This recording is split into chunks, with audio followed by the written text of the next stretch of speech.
The United States was founded without political parties, but that didn't last for long.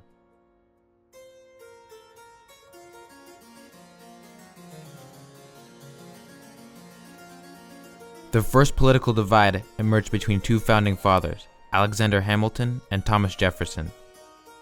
The first political party was the Federalists. In 1789, it was started by bankers and businessmen in alignment with Alexander Hamilton's ideals.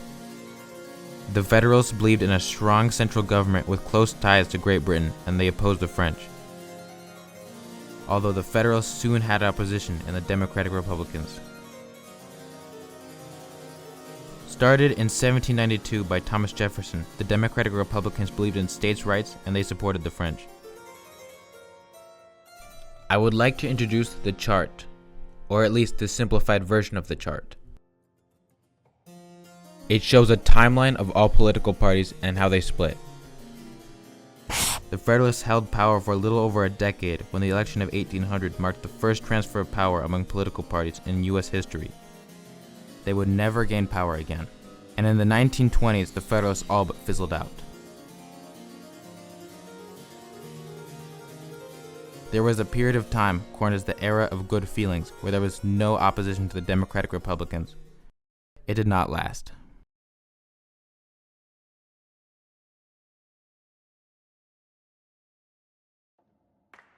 After the 1824 election, the Democratic Republican Party split into two groups. One part of the split became the Democratic Party, the one we know today.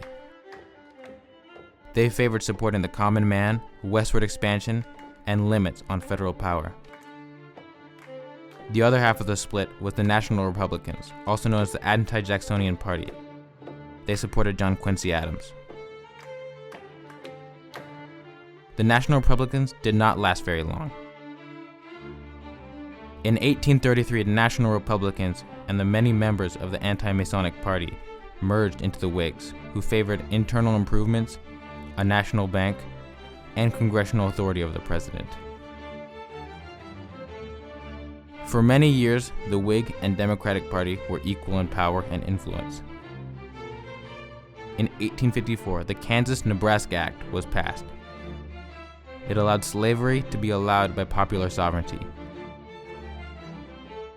The discussion of the Kansas-Nebraska Act ultimately ended the Whigs, and they split up once again into many different factions.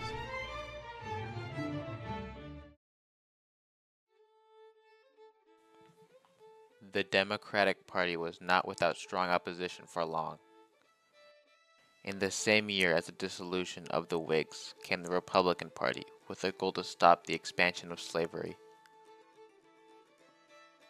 Composed of the previous Whig members, along with the Free Soilers, they believed in individual liberty, preservation of the Union, and a society where individuals could improve their lives through their own efforts. Because the Democratic Party was split on a president, Abraham Lincoln won the vote and became president. Abraham Lincoln's election was a major component of the Civil War. The war was won by the Union. In its victory, the Republicans held dominance for many years. After the Civil War was the Reconstruction era. During the Reconstruction era, the Republicans held efforts to rebuild the country and secure the rights for the formerly enslaved. Republicans in Congress also pushed for the 13th, 14th, and 15th Amendments. These are not all the party systems, however. 1896 through 1932 was the fourth party system. That era was dominated by industrialization and reforms.